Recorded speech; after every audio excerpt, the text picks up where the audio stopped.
Another week, another episode of Pixel Peek. Is this the part where you tell me we have a lot of interesting stuff to cover this week? Well, we do have a lot of interesting stuff to cover this week, like new mobile game announcements or EA's UFC franchise getting a new installment. Ikea's designing their own line of gaming furniture?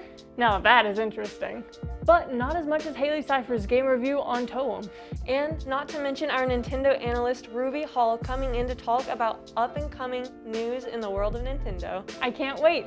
I'm Sydney Thompson. And I'm Sarah Thompson. Let's go ahead and jump into this news for this week.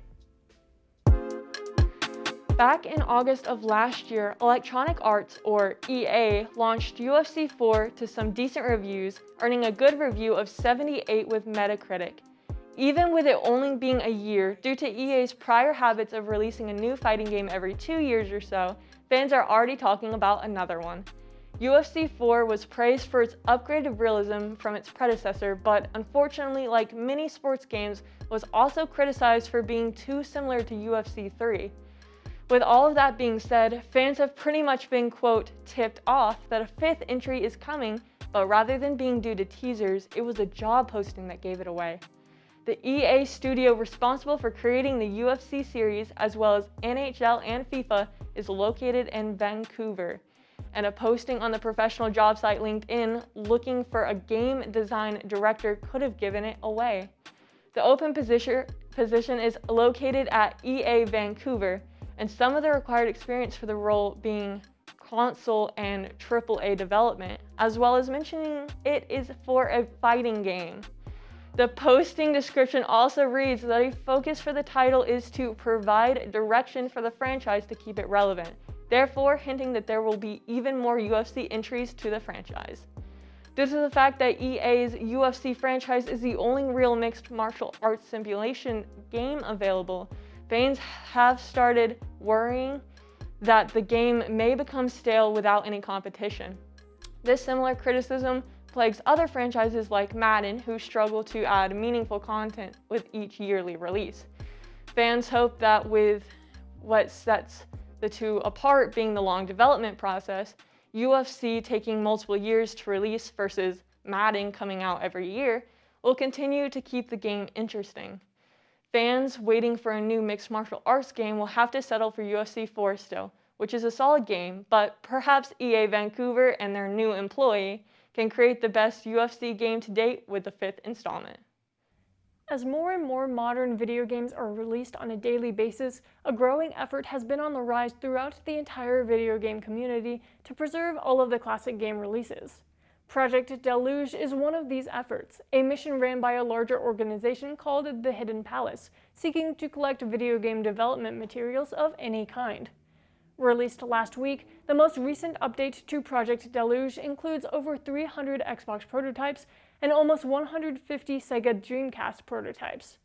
What we mean by prototypes are these files could be one of many options: a fully unreleased game, early versions of games, ports, demos, and similar projects.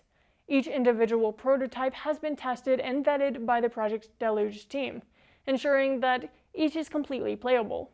With this being said, all 484 of these prototypes are available to play online.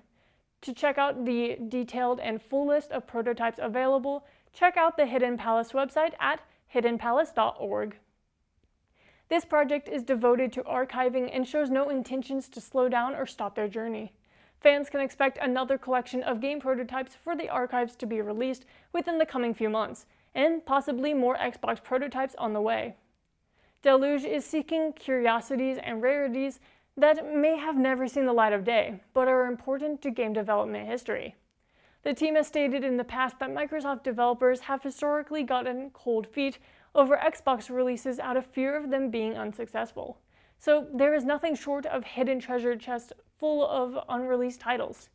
If it was not for Project Deluge, these pieces of video game history would be nothing but lost to time. It is up to us as fans to keep the history of our favorite developers alive. Mobile gaming is something that has taken off in popularity over the last few years and is showing no signs of slowing down. With mobile phones getting more powerful and expensive, the gaming experiences that will come with them increases as well. Wipeout Rush, the first original Wipeout game since 2012, has been announced for iPhone and Android. Rush is being described as a full-fledged entry that combines the classic fast-paced racing and a new card-based mechanic. As shown briefly in the teaser trailer for this game, there are a couple of different game modes. Online, players are tasked with collecting and merging power-up cards for their competing vehicles in an effort to gain an advantage over opponents. Rush also features a complete single-player campaign with 12 championship cups that will have a comic book style of storytelling told in graphic panels. The game will also come on release day with 5 different courses, we can assume, and races will be performing at an impressive 60 frames per second on capable devices. Although the developers Rogue Games claim that this game takes a different approach than fans may have been expecting, they hope people will play with an open mind.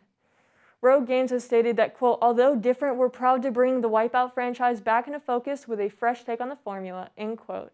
According to the trailer, there has been no specific release date given on the game. We can expect a release date of hopefully early 2022, as IGN has reported. Ikea has announced a new line of furniture being released soon that tailors perfectly to the gaming audience. Set for release at the beginning of October in the UK, Ikea has said that over 30 new pieces of furniture will be released. Featured in the new line of items will be things like desks, gaming chairs, and mini accessories. In order to make sure they are flawless, Ikea has teamed up with Republic of Gamers, a gaming sub-brand of the tech giant Asus. With this collaboration, Ikea hopes that they ensure specific comfort features specifically for gamers, with some things ranging from neck pillows to multifunctional cushion blankets. Ikea claims they have taken the first step on their gaming journey, and have done it by offering consumers affordable, high-performance gaming products that they hope reflect people's taste. Although their new line of gaming products may not be perfect, with some featuring similar designs to previously released Ikea furniture, just with more elaborate colors, it is a step in the right direction for reaching a new audience. Another thing that fans have speculated about is that so far, most of the furniture being released seems to focus more towards the PC player's dream. This could leave console players waiting for more and also leaves the door open for Ikea to expand on their gaming line. Hopefully after October, some of these items will also be released in America, and not just the UK. This is a Ryan Little production. Tome is a photo adventure game brought to us by a publisher named Something We Made. It was released on a few different platforms September 17th. I played it on Nintendo Switch. This new indie release has a super cute art style. It is all black and white and shades of gray. I mean, it is beautiful. The game invited me to take a step back and walk through its world at a slower pace. The atmosphere was set as well with a significantly laid-back soundtrack. The games page on Nintendo's website would define them as chill beats. There is no combat here. Every character I meet wants me to fulfill a need for them through a challenge or to help guide me. The main basis of the game is to experience your atmosphere through the lens of your camera, taking pictures along the way while completing challenges. I love taking pictures in the real world, and having seen what the world looks like in Tome, I was super excited to create an album there. The sceneries were stated to be inspired by Scandinavian landscapes. The game starts off with a man greeting you. He says, "Look who finally came out of their room." The script was written cleverly and it was charming. He gifts you a camera and encourages you to start your journey as a photographer. He invites you outside, and that is when you embark on your adventure. There are bus stops that transport you to the next destination or level. The bus stop clerk has gifted you a community card where you can view your challenges and stamps. You must acquire a certain amount of stamps at each destination to earn a free bus ride to the next. The challenges are mostly accomplished through the eye of your camera. There are varying challenges though. I had to complete a date with a ghost or get an NPC to clean something of mine. You'll run into a crew in Log City that are big fans of splashing you with mud, leaving you with a muddy camera. And you need your camera to complete pretty much everything in the game. I found nothing off about the mechanics of the game. I was fond of how I could zoom far out and view the game from a different perspective. The game didn't offer me too much in a specific plot, though there were often interesting characters to meet at each destination. I wasn't quite sure how each fit into the big picture, but then again, I'm a photographer roaming around different cities. They always had interesting dialogue to keep me intrigued. The game was not that long of a playthrough. I'd say no more than maybe 8 10 hours to complete the entire thing, and that's on the long side. This is given that there are side challenges that you aren't required to complete to get to each next level. Something that I do want to mention is that I was struggling to come to terms that I paid $20 for this game. I'm not saying it deserves less than a $10 price tag, but I'm saying meet me somewhere in the middle. It just didn't feel deserving. I'd say get it on sale. It was still a fun game to play through. I had a lot of fun with it. Maybe I could see myself replaying it. No more than maybe 3 times. I would absolutely love to see DLC come out for this game. I would love some new challenges and new sceneries to explore. I think there is a lot of potential here. I'd give the game Tome a rating of a great game in my book. This week, Nintendo gave us a new Direct to showcase some content that they have been working on. Here to share with us about some of it is Nintendo Analyst Ruby Hall. Thanks for joining us, Ruby. Thanks for having me back. Of course, glad to have you back. Nintendo released a Direct earlier this week. What kind of interesting things were in it? So they revealed a ton of new information for a bunch of new upcoming games. They revealed a couple more, dropped some trailers for some stuff they announced earlier. We got a new trailer for Splatoon 3, for example. They had a new trailer focused on the single player aspect of it. It also showed off some multiplayer, but they were kind of pushing the single player part. It's kind of about this mammalian kind of thing coming in, giving everything fur. It shows off these octolings with fur all over them, and it's kind of weird, but I'm really interested to see what direction the Splatoon story takes. We also got a trailer for a brand new game, for a brand new Kirby game. It's interesting because it's the first ever 3D Kirby game. So kind of how Mario 64 is the first full 3D Mario game where you can go around in 3D space. Kirby has never gotten a game like that until this new one. It's kind of in a post-apocalyptic setting and it looks really interesting. So I'd love to check that out. We also got a brand new trailer for Bayonetta 3. That game was announced back in 2018, and we finally got a trailer to look at Bayonetta's new character design, as well as kind of the things that'll be happening. And it really looks like a lot of fun. We also got a brand new trailer for Metroid Dread, which comes out next month, and that game also looks amazing. Dread has kind of been in the works for forever, so it's really nice to see it finally come out. And as usual, there's a couple new ports to Switch, like Disco Elysium is now coming to Switch, which is a really high regarded game. So there's a ton of stuff to look forward to for Nintendo fans. Yeah, that's all very interesting. So then what updates do we get on upcoming titles like Splatoon 3 and Bayonetta 3?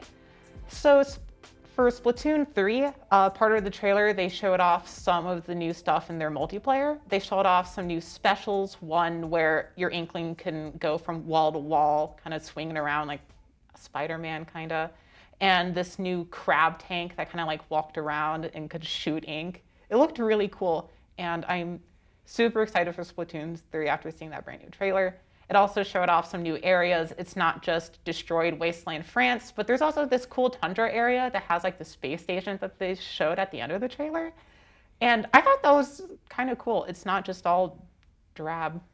And also Bayonetta 3, that got a brand new trailer as well.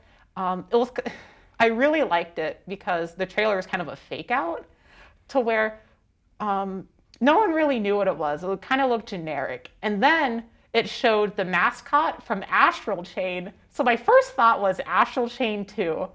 And then the mascot gets thrown away and Bayonetta comes onto the scene. And I was losing my mind. I got to see her new design and I absolutely love that trailer. And I'm super excited for Bayonetta 3. I can see your excitement. Then what problems are players facing with getting Bluetooth audio to connect with the Nintendo Switch? So recently, Nintendo enabled Bluetooth audio on the Nintendo Switch. So the Switch had some Bluetooth interface cards to work with their Joy-Con controllers and any other wireless controllers that connects to the Switch. It was made just for that, but many people were confused as to why there is an entire Bluetooth chip in the Switch, even though they couldn't use other Bluetooth devices on it. But just recently, Nintendo dropped a patch that allowed the Bluetooth chip to run audio through it. And it's kind of bad. It's pretty delayed audio and it's only output. There's no microphone input. And